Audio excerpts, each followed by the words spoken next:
Halo guys, selamat datang di video pembelajaran kami kelompok 8 yang akan membahas mengenai internetisasi melalui konsep dan strategi.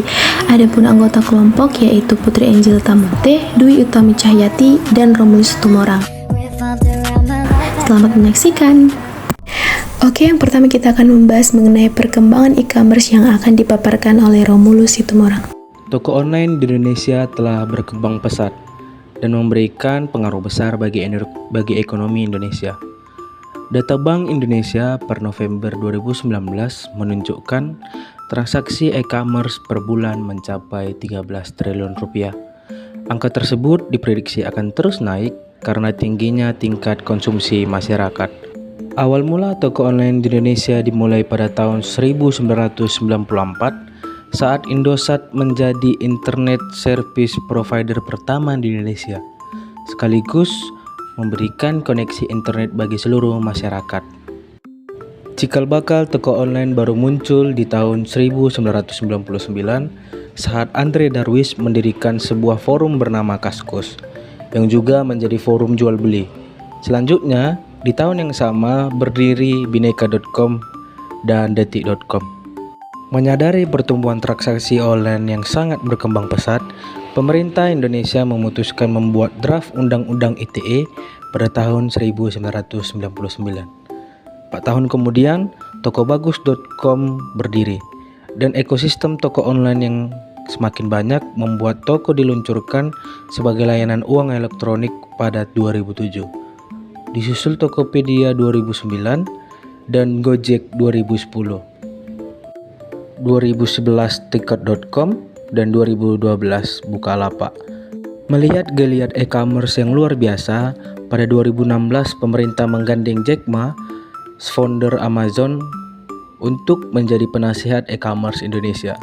Dan lahirlah Roadmap e-commerce 2017 sampai 2019 yang berisi 7 hal, yaitu pendanaan pajak, perlindungan konsumen, pendidikan dan SDM logistik, infrastruktur komunikasi, keamanan cyber, dan pembentukan manajemen pelaksana.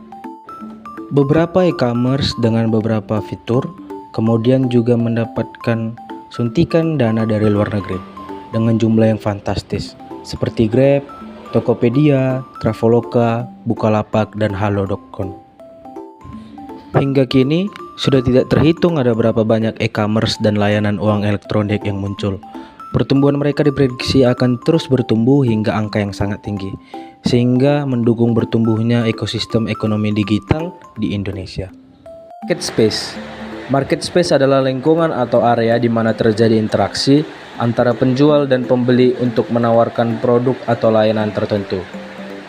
Dalam konteks bisnis, market space mencangkup elemen-elemen penting seperti target pasar, persaingan, peluang bisnis, serta dinamika penawaran dan permintaan.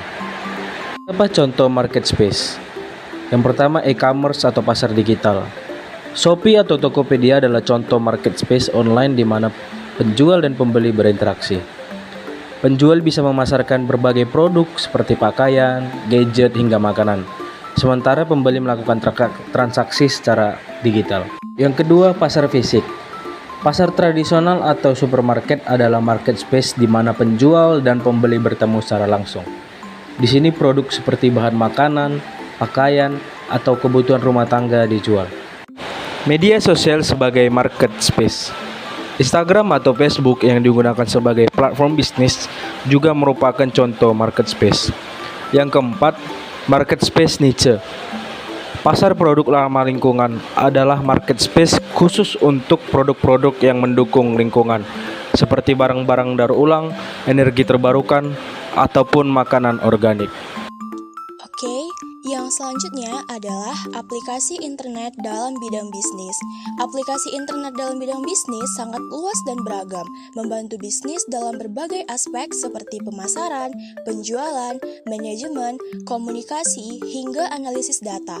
Berikut beberapa contoh aplikasi internet yang sering digunakan dalam bisnis. Yang pertama, e-commerce atau perdagangan online. Contohnya seperti Shopee, Tokopedia, Bukalapak, Shopify, dan lain-lain. Bisnis menggunakan platform e-commerce untuk menjual produk atau layanan secara online. Aplikasi ini memudahkan proses transaksi, pengelolaan inventaris, dan komunikasi dengan pelanggan secara digital. Yang kedua, social media marketing. Contohnya seperti Instagram, Facebook, LinkedIn, TikTok, dan Twitter. Bisnis merupakan media sosial untuk mempromosikan produk, meningkatkan kesadaran merek, dan berinteraksi dengan pelanggan. Platform ini juga menyediakan alat iklan yang ditargetkan untuk menjangkau audiens tertentu. Oke, yang selanjutnya ada peluang dan tantangan internet. Dalam dunia bisnis, internet telah membawa perubahan besar yang membuka berbagai peluang, tetapi juga menghadirkan tantangan yang signifikan. Berikut adalah rincian tentang peluang dan tantangan internet dalam konteks bisnis. Oke, peluang. Yang pertama, akses ke pasar global. Internet memungkinkan bisnis untuk menjangkau pelanggan dari seluruh dunia. Dengan adanya e-commerce dan pemasaran digital, usaha kecil dan menengah atau UKM dapat bersaing di pasar internasional yang sebelumnya hanya dapat diakses oleh perusahaan besar. Yang kedua, pengurangan biaya operasional. Internet memfasilitasi otomatisasi proses bisnis, seperti manajemen inventaris, komunikasi, dan pembayaran yang mengurangi biaya operasional secara signifikan. E-commerce menghilangkan kebutuhan toko fisik, sementara layanan cloud computing mengurangi kebutuhan akan infrastruktur IT mahal. Yang ketiga, pemasaran digital yang efisien. Melalui platform seperti media sosial, SEO atau Search Engine Optimization, dan iklan berbayar atau PPC, bisnis dapat memasarkan produk atau layanan mereka secara lebih efisien dengan biaya yang lebih rendah dibandingkan pemasaran tradisional. Yang keempat, kemudahan dalam pengumpulan dan analisis data. Internet memungkinkan bisnis untuk mengumpulkan data pelanggan melalui berbagai alat analitik, seperti Google Analytics untuk memahami perilaku konsumen dan menyesuaikan strategi bisnis. Data ini membantu perusahaan membuat keputusan yang lebih tepat berdasarkan tren pasar. Selanjutnya, tantangan. Yang pertama, keadaan cyber dan privasi. Dengan meningkatnya ketergantungan pada teknologi internet, ancaman terhadap keamanan data bisnis juga meningkat. Serangan cyber seperti ransomware dan pencurian data dapat merusak reputasi bisnis dan menyebabkan kerugian finansial yang besar. Yang kedua, persaingan yang ketat. Internet membuka pasar yang lebih luas, tetapi juga meningkatkan persaingan. Perusahaan kecil harus bersaing dengan perusahaan global yang lebih besar dan memiliki sumber daya yang lebih banyak, terutama dalam pemasaran digital dan inovasi teknologi. Ketiga, ketergantungan pada teknologi. Bisnis yang bergantung pada internet dan teknologi digital akan menghadapi risiko jika ada gangguan pada jaringan, server, atau sistem digital lainnya. Downtime dalam layanan dapat menyebabkan hilangnya pendapatan dan kepercayaan pelanggan. Keempat, kesulitan mengikuti perubahan teknologi. Teknologi internet dan tren digital terus berkembang dengan cepat.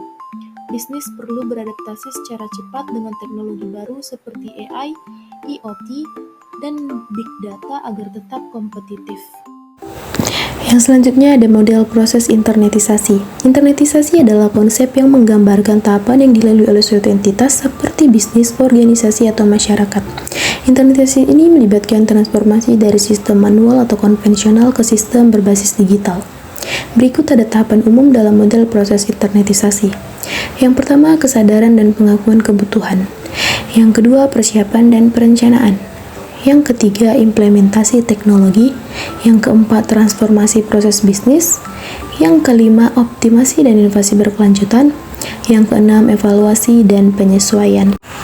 Baiklah teman-teman, sekian video pembelajaran dari kelompok kami. Terima kasih sudah menyaksikan. See you in the next video. Bye-bye.